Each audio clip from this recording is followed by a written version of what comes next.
6 բալանոց երկրաշարժ և 45 հետ ցնցում Լորիում։ Ստորգետնյա ցնցում էպիկենտրոնում եղել է 6-ից 7 բալ, Սպիտակից 6 կիլոմետր հյուսիսարևելք։ Բացի Լորիից ցնցումները տարբեր ուժգնությամբ զգացվել են նաև 5 մարզում։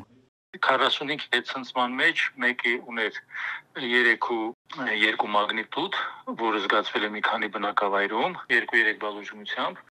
Հետ ցնցումները կլինեն մոտ 1 ամիս։ Սեյսմիկ ծառայությունից էպիկենտրոնին հայտնել են, որ հետ ցնցումները մեծ ուժգնությամբ չեն լինի։ Ուղղապի կարիք չկա, պիտի հանգստություն պահպանել, վերլուծություն արվելու, էլի հաղորդագրություն տրվելու, եթե դրա կարիքը լինի, հիմա այս պահին ասում ենք, որ հնարավոր է լինի ընդհանրենք 3.5-6 մագնիտուդով, որ մայր ցնցումից ավելի փոքր է։ Էլի զգացվածություն լինի, բայց դա բնական process է, երբ որ արդեն օջախում լարվածությունը գնում է դեպի մարում։ Սեյսմիկ ծառայությունում ստորգետնյա շարժերի մասին տվյալները հավաքագրվում են առանց դադարի, դրանք ուսումնասիրվում են ու պարբերաբար վերլուծության ենթարկվում։ Ապրում ենք սեյսմոակտիվ գոտում, որտեղ մենք երկրաշարժեր ունեցել ենք, տեղի ունենալու միջին ուժգնության, ավելի թույլ հաճախ, երբեմն ավելի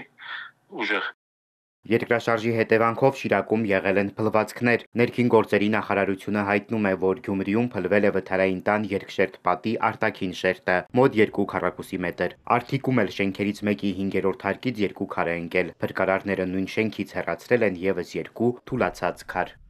Սևակ Վարդումյան, Էպիկենտրոն։